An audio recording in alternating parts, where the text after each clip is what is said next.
ধন্যবাদ ধন্যবাদ খোদা হাফেজ। আমাৰ এনেকুৱা ৰেলীৰ লগতে যিটো জনজাগৰণ সভা সেই মিটিংটো আকৌ আজিৰ পৰা আৰম্ভ হ'ল। আমি মাজত এই বিহু আৰু ঈদৰ কাৰণে আমি বন্ধ ৰাখিছিল। তো আজিৰ পৰা আৰম্ভ। আজি আৰু শ্ৰীৰামপুৰ আছে, অহাকালি আমাৰ গুমা আৰু পৰ্বতজৰা আছে, আৰু নেক্সট দিনা আমাৰ সেইফালে ওদালগুৰিত আছে। তো এইটো প্ৰায় শেষ হ'বলৈ গৈ আছে। আমাৰ সেই ৰেলীৰ লগতে যিটো জনজাগৰণ সভা এইটো শেষ হ'বলৈ গৈ আছে, আৰু 6টা আছে আৰু।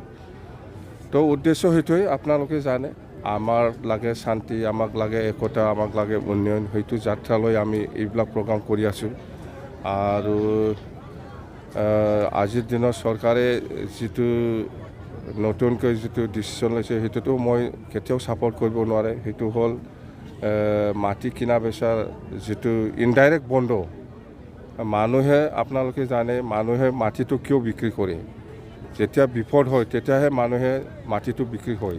সেইটো যদি বিক্ৰী কৰিব নোৱাৰে, এতিয়া কিনিবও নোৱাৰে, সেইটো এনেকুৱা হ'লেতো আমাৰ BTCত গণ্ডগোল হোৱাৰ বাদে আকৌ একো নাই।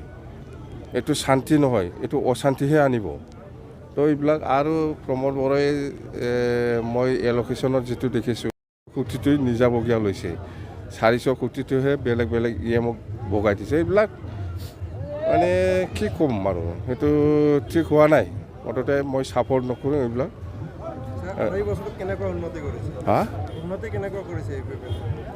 উন্নতি বুলি ক'লেতো আপোনালোকে আৰু বেছি ভালকৈ জানে।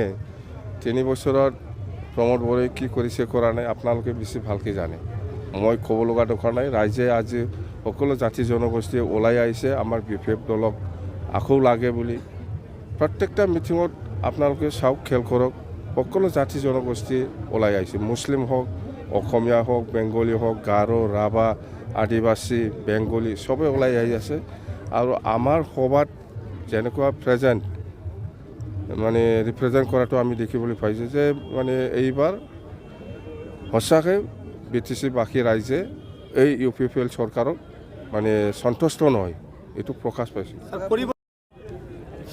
পৰিৱৰ্তনতো একোতো পৰিৱৰ্তন হোৱা নাই। আমি কৈছোঁ প্ৰমোদ বড়োৰ পকেটটোহে পৰিৱৰ্তন হৈছে, BTCত একো উন্নয়ন হোৱা নাই। এই কথাটো মই কৈছোঁ। মিত্ৰতা নাই, কোনো দলৰ লগত মিত্ৰতা হোৱা নাই আজিলৈকে, আৰু ভৱিষ্যতেও নহ'ব।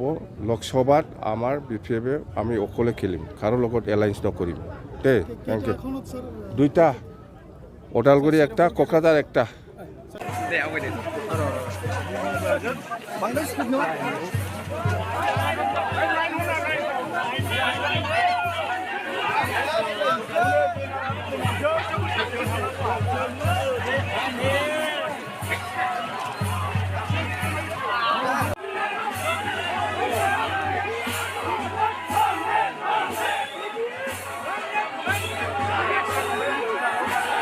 Đây vậy nhưng thì không có câu đó